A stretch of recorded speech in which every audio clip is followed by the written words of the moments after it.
दीप प्रज्वलन क्रॉस उभे राहा. राजकारणी विचारवंत आपण रोहन मुगे साहेब आणि तर दीप प्रज्वलन होत आहे. म्हणजे अचानक शाळा शिक्षण मिळतं त्याच कॉलेजमधून आणि शाळा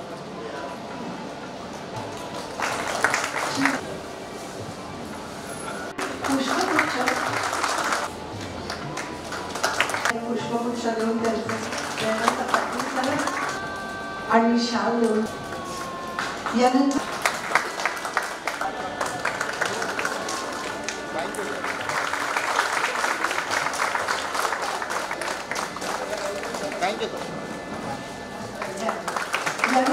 जास्तीत जास्त सेवा करायला प्रधानमंत्री या कनिष्ठ अभियंता त्यांचे कौतुक करण्याने प्रतिशत सेवेत वाढले कलाकार म्हणूनही काम करतात. अतिशय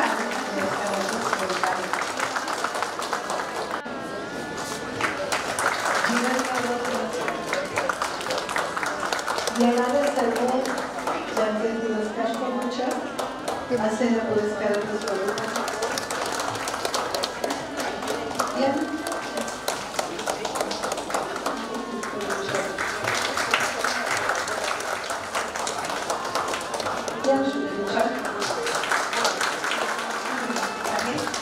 यानंतर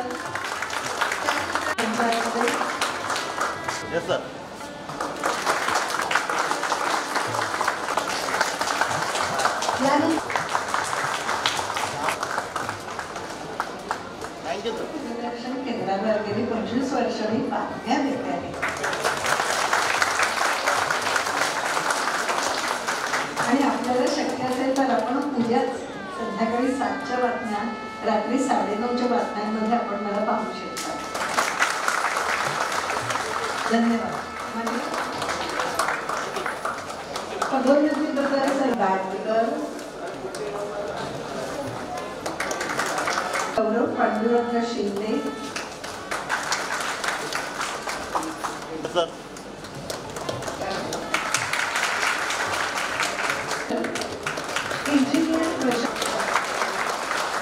अभियंता हा फक्त रस्ते पूल आणि धरण उभारत नाही तर तो राष्ट्राच्या स्वप्नांना आकार देतो, समाजाच्या प्रगतीचा आराखडा घडवतो.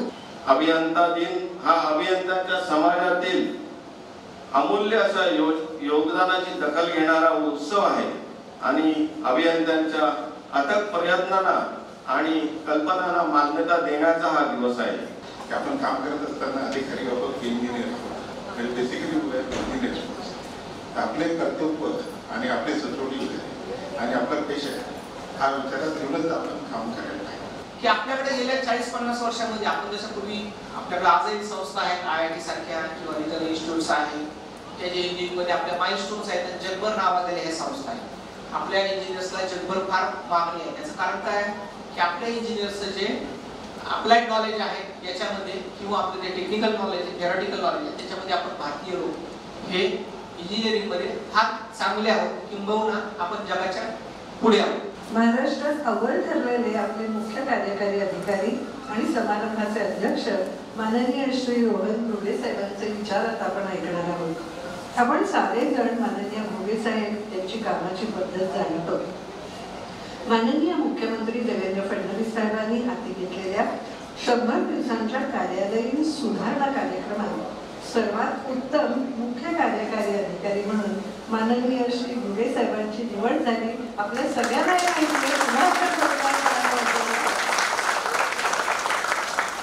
पुढील तुमच्या अशाच उत्तम कारकिर्दीसाठी मनापासून शुभेच्छा. खूप लहान वयात तुमचं हे सगळं म्हणजे मला तर हे फारच कौतुकास्पद वाटतंय. खूप शुभेच्छा. नवीन उपक्रम संकल्पनेला अनुसरून त्यांनी कार्यालयीन कामात हे आहे ई-ऑफिस, ई-काम वाटप, डोअर स्टेप डिलिव्हरीचा अवलंब केला. सामान्य माणसाला शासकीय परवानग्या, दाखले, कागदपत्र मिळण्यास विलंब लागू नये म्हणूनही त्यांनी विशेष उपक्रम राबवलाय. आपल्या सर्वांचे लाडके आणि ज्यांच्याकडून त्यांच्या भावी काळात खूप चांगल्या कामाची अपेक्षा आहे जसं विश्वेश्वरय्या सरांचं नाव आज एवढे वर्ष होत गेली तरी आपण विसरलेलो नाही. असंच उत्तम काम घुगे साहेबांच्या हातून व्हावं अशी शुभेच्छा व्यक्त करते आणि माननीय घुगे साहेबांना विनंती करते की आजच्या दिवशी त्यांनी मार्गदर्शन करावं. अभियंता दिनानिमित्त आज व्यासपीठावर उपस्थित असलेले माझे सर्व सहकारी भारतरत्न सर श्री मोक्षगुंडम विश्वेश्वरय्या यांच्या प्रतिमेस मी अभिवादन करतो आणि माझे उपस्थित सर्व बंधू आणि भगिनी, आपण ऍक्सिडेंटल प्राईम मिनिस्टर बघितला असेल किंवा आपण ऍक्सिडेंटल प्राईम मिनिस्टर बुक वाचला असेल. तसा मी मुळात इंजिनियर आहे आणि ऍक्सिडेंटल ऍडमिनिस्ट्रेटर झाले. कॉलेज जीवनात असताना बऱ्याच लोकांचं आधीपासून असं असतं की मला सिव्हिल सर्व्हिसेस मध्ये जायचंय. काही लोक फर्स्ट इयर पासून सेकंड इयर पासून अभ्यासाला सुरुवात करतात. माझं असं काही नव्हतं. 4 वर्ष संपली, त्याच्यानंतर माझं कॅम्पस प्लेसमेंट झालं. अगदी चांगल्या कंपनीमध्ये मला प्लेसमेंट मिळाली होती. तर त्याच्यामुळं मला ऍडमिनिस्ट्रेशन कडे असं येण्याचं काही कलही नव्हता. माझ्या घरी कोणी नव्हतं. मी आजूबाजूला अशी लोक बघितलेली पण नव्हती आणि अशी काही इच्छा पण नव्हती. परंतु हळूहळू अवेअरनेस वाढत गेला आणि बऱ्याच वेळेस असं होतं की आपण जसं जसं जास्त वाचत जातो, जसं जास्त डिस्कशन्स करत जातो, तसं आपल्याला लक्षात येतं की ऍक्च्युअल सोसायटीवरती इम्पॅक्ट करण्यासाठी आणखी कुठली दालनं उपलब्ध आहेत. म्हणजे इंजिनियर म्हणून पण आपण एक इम्पॅक्ट करतच असतो, परंतु प्रत्येक इम्पॅक्टचं एक एक्सपोजर वेगवेगळं असतं, एक प्लॅटफॉर्म वेगवेगळा असतो. तर लोकांशी डायरेक्टली कम्युनिकेट करून काम करण्यासाठी, आता जसं तुम्ही सिव्हिल इंजिनियर म्हणून गावामधले इन्फ्रास्ट्रक्चर क्रिएट करता, तसं एक कम्प्युटर इंजिनियर म्हणून तुम्ही डायरेक्टली गावातले इन्फ्रास्ट्रक्चर क्रिएट करून लोकांच्या आयुष्यामध्ये असं डायरेक्टली दिसेल असं भर टाकणं एवढं इझिली शक्य नसतं. तर मग त्याच्यानंतर मग जवळपास 2-3 वर्ष मी काम केल्याच्या नंतर, म्हणजे मी भारतामध्ये पण काम केलं, मी लंडनमध्ये पण काम केलं आणि त्याच्यानंतर पूर्ण अनुभव घेतल्याच्या नंतर मग डिसाईड केलं की मला आता ऍडमिनिस्ट्रेशन मध्ये किंवा सिव्हिल सर्व्हिसेस ही हा सिव्हिल सर्व्हिसेसच्या माध्यमातून जो प्लॅटफॉर्म आपल्याला उपलब्ध होऊ शकतो त्याच्याने आपण समाजाला जे देणं लागतो ते आणखी चांगल्या पद्धतीने आपण देऊ शकतो. मग मी तेव्हा लंडन मध्ये होतो, डायरेक्टली रिझाईन केलं. घरी विचारलं नाही, काही नाही, कारण जेवढं तुम्ही डिस्कशन करायला जाल तेवढं मग जास्त डिसिजन कॉम्प्लिकेट होत जातं. आपल्याला जर आपल्या क्षमतांवरती आणि आपल्या इराद्यांवरती जर विश्वास असेल तर आपलं डिसिजन हे आपणच घ्यायचं असतं आणि ते आपल्यालाच निभावावं लागत असतं आणि त्याची संपूर्ण जबाबदारी पण आपलीच असते. मग रिझाईन केलं, रिझाईन करून इकडे आलो. परत एक सांगायचं राहिलं की मी COEP मधून कम्प्युटर सायन्स इंजिनिअरिंग कम्प्लीट केलेलं आहे. त्याच कॉलेजमधून भारतरत्न श्री मोक्षगुंडम विश्वेश्वरय्या यांनी पण आपलं सिव्हिल इंजिनिअरिंग पूर्ण केलं. तर समाजाप्रती काम करण्याबाबतचा त्यांचा जो आदर्श होता तो ऑलरेडी डोळ्यासमोर होताच. आणि त्याच्यानंतर परत आल्याच्या नंतर परत आपण पुण्यातूनच इंजिनिअरिंग केलेलं आहे, जॉबही काही वेळ पुण्यातच केलेले आहे, आपली मित्रमंडळी सगळी पुण्यातच आहे. मग पुण्यातून प्रिपरेशन करण्यात काही अर्थ नाही, आपलं काही प्रिपरेशन पुण्यात होऊ शकत नाही. मग गेलो मी डायरेक्टली दिल्लीला गेल्याच्या नंतर तिकडे क्लासेस कोणती लावायची हा एक मुद्दा असतो. मी एक दिवस क्लास करून बघितला आणि एक लहानपणीपासून एक पिंड पडलेला असतो आपला. मी माझ्या पूर्ण शालेय जीवनात कधी क्लास लावला नाही, 11वी-12वीला कधी क्लास लावला नाही, CET प्रिपरेशन साठी क्लास लावला नाही, इंजिनिअरिंग मध्ये क्लास लावला नाही. मग त्याच्यामुळे तो कधी पिंडच नव्हता की क्लासमध्ये जाऊन अभ्यास करायचं, जे ते शिकवतील त्याप्रमाणे अभ्यास करायचा. लहानपणीपासून स्वतःच अभ्यास करायची सवय होती. तर दिल्लीमध्ये जाऊन एक दिवस क्लास करून बघितला, म्हटलं हे काही आपल्या काही कामाचं नाही. मग त्याच्यानंतर स्वतःचा अभ्यास करायचा ठरवला आणि त्याच्यानंतर पहिल्या प्रयत्नामध्ये माझं CET central arm police force मध्ये असिस्टंट कमांडंट म्हणून सिलेक्शन झालं होतं आणि त्याच्यानंतर IRS इंडियन फॉरेस्ट सर्व्हिस या दोन्ही परीक्षा ऍट अ टाइम क्रॅक करणारा महाराष्ट्रातून मी एकमेव विद्यार्थी होतो. आणि माझा ऑप्शनल जिओलॉजी ऑप्शनल होता. म्हणजे कम्प्युटर सायन्स जवळपास UPSC मध्ये 50 प्रकारचे ऑप्शनल तुम्हाला घेता येतात, परंतु कम्प्युटर सायन्स हा ऑप्शन त्याच्यामध्ये नाहीये, ज्याच्यामध्ये माझं ग्रॅज्युएशन झालेलं होतं. तर मग घ्यायचा विषय कोणता, तर मोस्टली आर्ट्सचेच विषय उरतात आणि मग नाहीतर मग तुमच्याकडे फार टेक्निकल एखादा विषय असतो, जसं की मेकॅनिकल इंजिनिअरिंग वगैरे असेल, सिव्हिल इंजिनिअरिंग असेल, इलेक्ट्रिकल इंजिनिअरिंग असेल, झुलॉजी, बॉटनी असे विषय असतात. तर मग मी विषय घेतला जिओलॉजी आणि जिओलॉजी हा विषय घेऊन पूर्ण भारतातून सिलेक्ट होणारा मी एकटाच होतो. त्याच्यानंतर पुढच्या वर्षी परत म्हणजे ट्रेनिंग जॉईन केलं, मी ट्रेनिंग करत असताना एक्झाम दिली आणि त्याच्यामध्ये परत त्याही वर्षी भारतातून सिलेक्ट होणारा हा ऑप्शन घेऊन एकटाच होतो आणि IAS मध्ये सिलेक्शन झालं. सांगायचं तात्पर्य एवढंच की इंजिनियर्सनी ठरवलं तर इंजिनियर्स काय पण करू शकतात. म्हणजे आपला विषय नसताना, दुसऱ्या विषयाचे क्लासेसही उपलब्ध नसताना, आजूबाजूला तो विषय घेतलेले लोकही उपलब्ध नसताना, आपल्याकडे त्या विषयाचं मटेरियल, पुस्तक, नोट्स काही नसताना देखील आपण अभ्यास करून भारतातलीच नाही तर जगातल्या सगळ्यात अवघड परीक्षांपैकी एखादी परीक्षा आपण क्रॅक करू शकतो जर आपण मनात आणलं तर. मग त्याच्यानंतर आम्ही सर्व्हिस मध्ये गेलो, ट्रेनिंग मध्ये गेलो. मग UPSC सिव्हिल सर्व्हिसेस मधून 25 प्रकारच्या सर्व्हिसेस मध्ये तुम्ही जाऊ शकता आणि त्याच्यामध्ये तिथं असणाऱ्या इंजिनियर्सची संख्या किती आहे? किती इंजिनियर्स असतील? सिलेक्ट झालेल्या सगळ्या लोकांपैकी इंजिनियर्स किती असतील? एवढे सगळे ग्रॅज्युएशन्स आहेत बघा. 12 लाख लोक परीक्षेला बसतात सगळ्या प्रकारचे आणि त्याच्यामध्ये मोस्टली आर्टचे सब्जेक्ट असतात. तर इंजिनियर्स किती असतील? 67% इंजिनियर्स. तुम्ही विचार करू शकता की जिल्हा परिषद मध्ये आपण इंजिनियर्स म्हणजे आपल्याला सिव्हिल इंजिनियर्स किंवा पाणी पुरवठा किंवा जास्तीत जास्त जलसंधारण असं आपल्याला वाटतं, परंतु प्रत्येक क्षेत्रामध्ये काम करणारे मोस्ट ऑफ द लोक हे आता आजकाल इंजिनियर्स आहेत. त्याच्यात एक रोल हा पण आहे की इंजिनिअरिंग कॉलेजेसही खूप जास्त आहेत, इंजिनियर्स तयार होण्याची संख्याही जास्त आहे. ते पण जरी असलं तरी सुद्धा सेम सिलेबस असतो सगळ्यांना आणि त्या लेवलची परीक्षा आणि त्या लेवलचं कॉम्पिटिशन याला पार करून पुढे जाण्यासाठी म्हणजे एक अॅनालिटिकल माइंडसेट जो लागतो तो माइंडसेट हा इंजिनियर्स मध्ये मूलतः डेव्हलप झालेला असतो. तर मी जसं म्हणालो की मी मुळात इंजिनियर आहे, तर त्याचं उदाहरण सांगायचं झालं तर आता आपण जे 100 दिवसांचा जो कार्यक्रम सांगितला त्याच्यामध्ये जेवढे काही IT इनिशिएटिव्ह घेण्यात आले होते ते सॉफ्टवेअरचं एक बॅकग्राऊंड असल्यामुळे आणि आपण जेव्हा फील्डवरती जातो तेव्हा आपल्याला प्रॉब्लेम्स लक्षात येतात आणि आपल्याला माहिती असतं की काय पॉसिबल आहे. म्हणजे आपल्याला काय पॉसिबल आहे हे जोपर्यंत माहिती नसतं तोपर्यंत सोल्युशन डिझाईन करणं तेवढं सोपं नसतं. तर नुसता प्रॉब्लेम समजून लक्षात येऊ शकत नाही सगळ्या गोष्टी, तर तुम्हाला सोल्युशन पण काय पॉसिबल आहे हे माहिती पाहिजे, त्याची सांगड घालणं म्हणजे चांगलं सोल्युशन तयार करणं. आता त्याचं उदाहरण द्यायचं झालं तर कालच रात्रीपर्यंत म्हणजे मी माझे कोड अजूनही स्वतः करतो. म्हणजे असं नाही की आता कम्प्युटर सायन्स सोडून मला भरपूर वर्ष झाली, आता मी ऍडमिनिस्ट्रेशन मध्ये आहे, तरी सुद्धा एक आपला जो बेसिक पिंड असतो तो तुम्ही नेहमीच जपला पाहिजे. आणि जे नवीन तंत्रज्ञान आता उपलब्ध होत आहे तर त्या सगळ्या तंत्रज्ञानाचा उपयोग तुमच्या आजच्या परिस्थितीमध्ये आणि आजच्या काम करण्याच्या पद्धतीमध्ये देखील तुम्ही इन्कल्केट केला पाहिजे.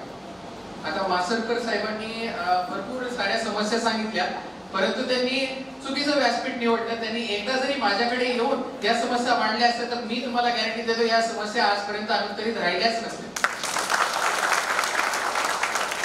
बाकी सर्व डिपार्टमेंटच्या सगळ्या समस्या आम्ही दर महिन्याला बैठक घेतो आणि सोडवतो. माझ्या माहितीप्रमाणे तुमच्याही सगळ्या 10, 20, 30च्या आणि प्रमोशनच्या समस्या आम्ही निराकरण केलेलंच आहे. मी लहाने साहेबांना विचारलं की लहाने साहेब व्यासपीठावरती तर आपले डायस वरून मासुरकर साहेब एवढ्या सगळ्या समस्या सांगतायत आणि कोणाचं प्रमोशन राहील तेही म्हणत होते की मी तपासून सांगतो सर. म्हणजे आपण ज्या आपल्या समस्या तुम्ही माझे सहकारी आहात काम करण्यासाठी आणि तुमच्यासाठी माझी दालनं सदैव उघडी आहे. बाकी सर्व डिपार्टमेंट्स कडून सर्व गोष्टींचा आम्ही चर्चा करून फॉलोअप करून सगळ्या ठिकाणी काढतच असतो. आपणही या आणि आपली समस्या ज्या आहेत त्या मोस्ट ऑफ द समस्या ज्या आपल्या लेवलच्या आहेत, जिल्हास्तरीय लेवलच्या आहेत, त्या आम्ही 100% तात्काळ मार्गी लावू याची गॅरंटी मी माझ्या स्तरावरून देतो. आणि राज्य स्तरावरच्या ज्या तुमच्या समस्या आहेत जे आपण बघितलं की जवळपास आता जिल्हा परिषद मध्ये ठाणे जिल्हा परिषदचं जर आपण बघितलं तर वर्क मॅनेजमेंट सिस्टीम आपल्याकडे आहे. त्याच्यामध्ये जर आपण बघितलं तर 3400 प्रकारची कामं आपल्याकडे आज तागायत सुरू आहेत आणि त्या कंपॅरिझन मध्ये आपल्याकडे इंजिनियरची संख्या फार कमी. तर त्याच्यासाठी म्हणून आता आपल्या आकृती बंधामध्ये चेंज करणं फार आवश्यक आहे आणि आपले जे रिक्रुटमेंट रूल्स आहेत त्याच्यामध्ये चेंज करणं फार आवश्यक आहे. तर याची जी चर्चा आहे ती माननीय प्रधान सचिव साहेबांची झालेली आहे आणि ही सेम चर्चा आमची मंत्री महोदयांची पण झालेली आहे. 2 वेळेस मंत्री महोदयांनी ठाण्याचा विशेषतः आढावा घेतला आणि त्यांनी तुम्ही सगळे जे काम करत आहात त्याबद्दल तुमच्या सगळ्यांचं फार कौतुक केलं. ठाण्याचा जो परफॉर्मन्स आहे त्याच्याबद्दल त्यांनी कौतुक केलेलं आहे आणि सगळ्यांनी मान्य केलेलं आहे की म्हणजे आमचे जे डिस्कशन झाले त्याच्यामध्ये आता जी आपला आकृतीबद्ध नव्याने फायनल होतोय त्याच्यामध्ये 100 कामांमागे 1 इंजिनियर अशा प्रकारचा रेशो आपण ठेवण्याचा प्रयत्न करतोय, जेणेकरून तुम्हाला कामाकडे लक्ष देणं शक्य होईल. आता मी माझ्या माहितीप्रमाणे कोणाकडे 200 कामं, 300 कामं अशा प्रकारची पण कामं आहेत, लहान मोठी कामं, सगळ्या निधीमधून येणारी कामं जर आपण कन्सिडर केली तर तो लोड कमी करण्याबाबतचा जो आकृतीबंधातली सुधारणा आहे ती राज्यस्तरावर होणं अपेक्षित आहे. ती देखील सुधारणा आपण करू इच्छित आहोत आणि ती नक्कीच यावर्षी येणाऱ्या आकृतीबंधामध्ये ही सुधारणा करण्यात येईल. सांगायचं तात्पर्य एवढंच की आजकाल जे नवीन टेक्नॉलॉजिकल सुधारणा होत आहेत, कोणी लॅरी एलिसनचं नाव ऐकलंय? लॅरी एलिसनचं नाव ऐकलंय कोणी? ओरॅकलचं नाव ऐकलंय? Oracle company, Oracle database company नाव ऐकलंय? त्याचे फाउंडर आणि चीफ टेक्नॉलॉजी ऑफिसर हे लॅरी एलिसन आहे. एकाच दिवसामध्ये जास्तीत जास्त किती संपत्ती गोळा होऊ शकते माणसाकडे अंदाज? एका दिवसामध्ये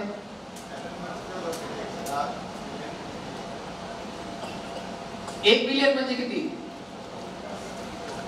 1 बिलियन म्हणजे किती रुपये?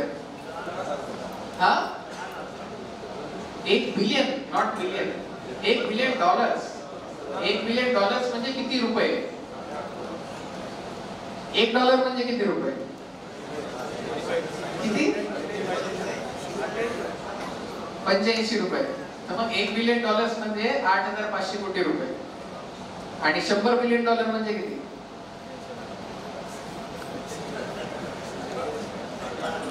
त्यांनी एका दिवसामध्ये त्याची वेल्थ जी वाढली ती 100 बिलियन डॉलर्सनी वेल्थ वाढली. पूर्ण आपला जो MMR रिजन आहे त्या रिजनचं पूर्ण वर्षाचं आउटपुट पण 100 बिलियन पेक्षा कंपॅरिझन मध्येच आहे, थोडंसं कमी आहे. तर एका दिवसामध्ये एका व्यक्तीची एवढी वेल्थ वाढण्याचं कारण आहे की सध्या होणारी टेक्नॉलॉजिकल आउटबर्स्ट आणि त्याचा होणारा प्रत्येक क्षेत्रामधला जो त्याचं जे त्याला आपण इन्सिडियस नेचरनी जे ह्या सगळ्या गोष्टी प्रत्येक क्षेत्रामध्ये येतात त्याला जे म्हणतो आपण, तसं आता सगळ्या क्षेत्रांमध्ये या सगळ्या गोष्टींचा प्रचार प्रसार चालू आहे. तर आपणही सर्वांनी या सगळ्या टेक्नॉलॉजिकल गोष्टींचा, म्हणजे जिल्हा परिषद म्हणजे फक्त सिव्हिल इंजिनियर, पाणी पुरवठा इंजिनियर, जलसंधारणचे इंजिनियर एवढा संकुचित विचार करून आपल्याला चालणार नाही. तर इंजिनियरचे खूप वेगवेगळी दालन आहेत. ते सगळ्या दालनांमधले जे सायलोज आता होते ते सगळे सायलोज ब्रेक होऊन आता इंटर डिपार्टमेंटल कोऑर्डिनेशन आणि इंटर डिपार्टमेंटल AI या सगळ्या गोष्टींमुळे, एजंटिक AI मुळे सगळी कामं आता ही ऑटोमॅटिक होण्याची सुरुवात झालेली आहे. त्या सगळ्यांपासून आपण अलिप्त राहून चालणार नाहीये. तर आपल्याला आपलं कामाची कार्यक्षमता वाढवण्यासाठी आणि आपल्या कामाचा जो भार आहे, म्हणजे एवढी सगळी कामं ऍट अ टाइम चेक करणे, 100% कामं ही तुमच्या स्तरावरती चेक करणं अपेक्षित असतं आणि 5% कामं, 10% कामं ही HOD आणि आमच्या स्तरावरती चेक करणं अपेक्षित असतं. तर एवढ्या मोठ्या प्रमाणावरती कामं जर आपल्याला करायची असतील आणि गुणवत्तापूर्ण करायची असतील, given all the handicaps or given all the problems that exist on the field. आता तुम्ही जर फील्डवरती गेलात तर तुम्हाला 10 लोक 10 वेगवेगळ्या गोष्टी सांगतील, 10 लोक तुमच्या वेगवेगळ्या तक्रारी करत येतील. माझ्यापर्यंत पण इथे हे निकृष्ट दर्जाचं काम झालंय, तिथे हे निकृष्ट दर्जाचं काम झालंय, अशा तक्रारी खूप येतात. प्रत्येक तक्रारीमध्ये तथ्य असतं अशातली काही गोष्ट नाही. आता साहेब जसं म्हणत होते की ते टेप लावून मोजतात, तर आता मी ते NDT हॅमर वगैरे या सगळ्या गोष्टी त्यांना प्रोक्युअर करायला सांगितलेल्या आहेत आणि त्या सगळ्या गोष्टी आपण तुमच्या सगळ्या कामांची गुणवत्ता तपासणार आहोतच. आणि तुम्ही नक्कीच चांगलं काम करता याच्यामध्ये काही गुमत नाहीये. इतके सगळे कन्स्ट्रेंट्स असताना एवढ्या सगळे प्रॉब्लेम्स मधून तुम्ही देखील खूप चांगलं काम डिलिव्हर करण्याचा प्रयत्न करता. गाव स्तरावरती ज्या काही गोष्टी तयार होतात त्या सगळ्या गोष्टी तयार होण्यामध्ये आपल्या सर्वांचं योगदान हे सगळ्यात जास्त महत्त्वाचं आहे आणि ते प्रत्येक गावामध्ये गेल्याच्या नंतर हे प्रकर्षाने जाणवतं आणि दिसून येतं.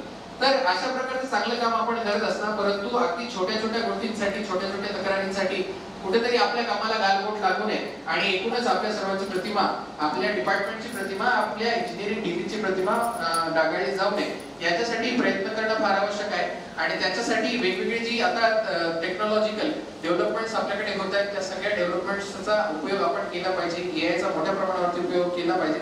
आवाज सॉफ्ट सारखे जर सॉफ्टवेअर बघितले आपण, नुसते डिटेल्स जरी टाकले तरी आपल्याला त्याच्यामध्ये एस्टिमेट्स तयार होऊन येतात. हे पूर्ण भारतभर आता अशा प्रकारचे सॉफ्टवेअर्स आपण यूज करत आहोत. आता आपल्यापैकीच कोणीतरी एक सजेशन पण दिलं की आम्हाला अशा प्रकारचं एक ऑफलाईन सॉफ्टवेअर उपलब्ध करून द्यावं. आपण फक्त या माझ्याकडे आपण त्याच्याबद्दल चर्चा करू आणि तात्काळ याच्यामध्ये पुढच्या 2 ते 3 महिन्यामध्ये याच्यामधले सॉफ्टवेअर आपल्याला तयार करून देऊ. याच्यामध्ये मी आपल्याला माहिती देतो, आपलं वर्क मॅनेजमेंट सिस्टीमचं जे सॉफ्टवेअर आहे त्याचाही आपल्या सर्वांना खूप मोठ्या प्रमाणावरती उपयोग होत असेल. आपली मोठ्या प्रमाणाची कामं ट्रॅक करण्यासाठी आपल्याला MB रेकॉर्डिंगसाठी देखील आणखी काही मदत हवी असेल तर त्याबाबत देखील आम्ही तुम्हाला जे काही उचित सहकार्य आहे ते आपण नक्कीच करू. आणि तुमच्या सेवाविषयक बाबींबाबत ज्या काही गोष्टी प्रलंबित आहेत असं तुम्हाला वाटतं त्या सर्व गोष्टी आमच्याकडे घेऊन या. संघटनेचे प्रतिनिधी असतील, आपण वैयक्तिकरित्या जरी कोणी आला तरी तुमच्या सगळ्यांच्या ज्या समस्या आहेत त्या सगळ्या समस्या आपण वेळेमध्ये सोडवूया. तुम्हाला प्रशासकीय दृष्ट्या काम करायला कुठलीही अडचण येणार नाही, प्रोव्हाइडेड तुम्ही तुमचं काम फील्डवरती अगदी चोखपणे करत असाल. तर आजच्या दिवशी आपण प्रातिनिधिक स्वरूपामध्ये अनिल दिवान साहेब, मनीष कुमार हर्लेकर साहेब, कैलास कलानी साहेब, विजय सुलताने साहेब, तसेच पदोन्नती आणि सेवानिवृत्ती यांच्या जे लाभ आपल्याला मिळालेले आहेत अशा सर्व इंजिनियर्सचं जे आपण या ठिकाणी सन्मान केलेला आहे. हा प्रातिनिधिक स्वरूपामधला सन्मान आहे. आपण सर्वजण आपापल्या ठिकाणी खूप चांगलं काम करत आहात. आजचा दिवस हा आपल्या सर्वांच्या कामाचा गौरव करण्याचा आणि सन्मान करण्याचा आणि आपल्याला आठवण करून देण्याचा आहे. हे सन्मान प्रातिनिधिक जरी असले तरी माझी अशी धारणा आहे आणि माझा असा विश्वास आहे की माझे सर्व जिल्हा परिषद मधले इंजिनियर अगदी उत्कृष्ट काम करत आहेत आणि अशाच प्रकारचं काम आपण नेहमी करत राहू. माझ्या आपल्या सर्वांना आपल्या कार्यासाठी खूप खूप शुभेच्छा आणि आपण करत असलेल्या कामाबद्दल आपलं खूप खूप अभिनंदन. धन्यवाद. मला खूप खूप आनंद झाला. एक सेकंद ऐका. याचं कारण असं की असा अधिकारी मिळणं की जो तुमचं सगळं म्हणणं लक्षपूर्वक ऐकतोय आणि तुमची प्रत्येक समस्या सोडवण्याचा कार्यालयीन प्रयत्न मी करीन असं म्हणणारा अधिकारी मिळणं, अत्यंत सकारात्मक दृष्टीने तुमच्या अडचणींकडे पाहणारा अधिकारी मिळणं ही भाग्याची गोष्ट आहे. जोरदार